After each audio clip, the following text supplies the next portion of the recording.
Assalamualaikum warahmatullahi wabarakatuh.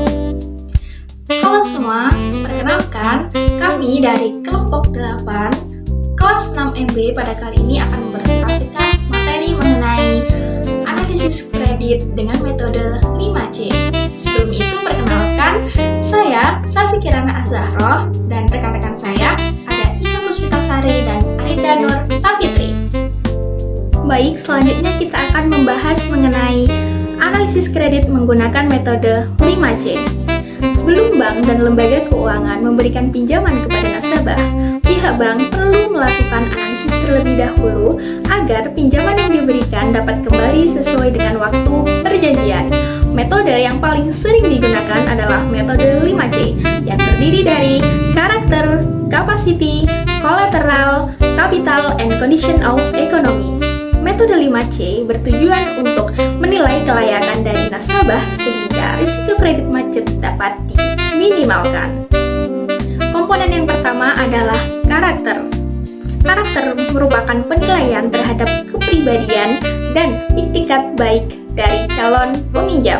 Bank akan melihat apakah calon debitur memiliki reputasi yang baik dan memiliki komitmen untuk membayar kewajibannya sesuai dengan waktu yang ditentukan.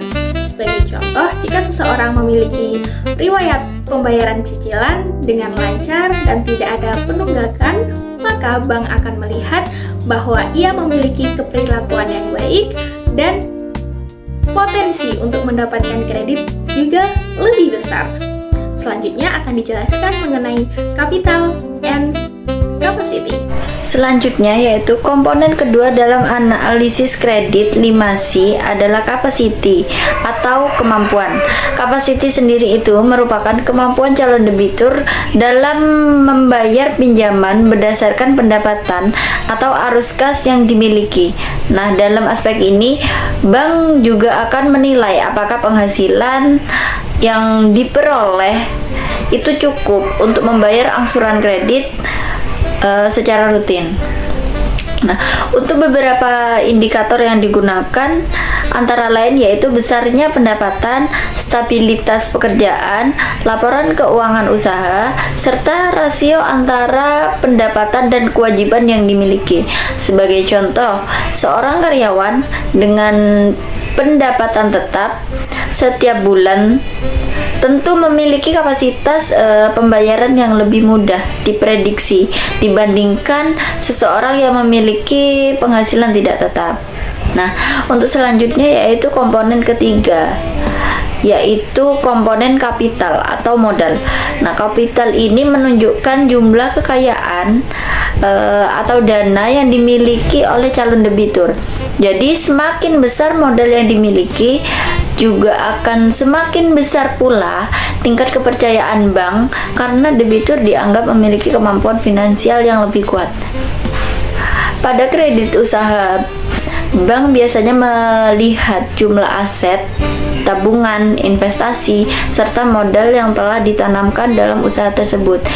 Misalnya, seorang pengusaha yang mengajukan pinjaman dengan modal usaha yang cukup besar itu akan dinilai lebih siap menghadapi resiko bisnis dibandingkan pengusaha yang seluruh usahanya bergantung pada pinjaman.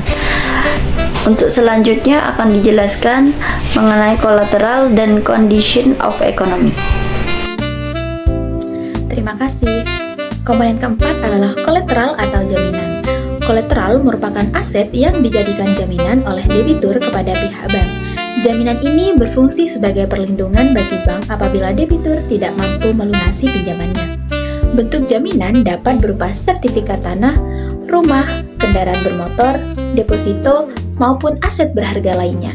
Semakin tinggi nilai dan kualitas jaminan yang diberikan, maka tingkat risiko bagi bank akan semakin rendah. Komponen terakhir adalah condition of economy atau kondisi ekonomi. Aspek ini menilai pengaruh kondisi ekonomi, industri, maupun kebijakan pemerintah terhadap kemampuan debitur dalam membayar kredit. Bank akan mempertimbangkan faktor-faktor seperti tingkat inflasi, suku bunga, kondisi pasar, stabilitas ekonomi, dan prospek sektor usaha yang dijalankan oleh debitur.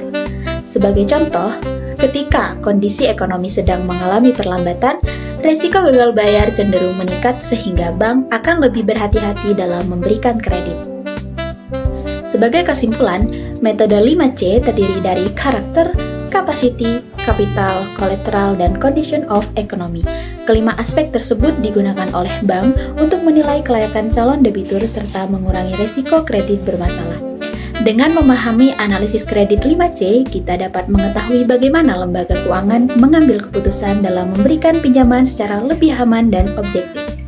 Sekian pemaparan dari kelompok kami. Terima kasih atas perhatiannya teman-teman.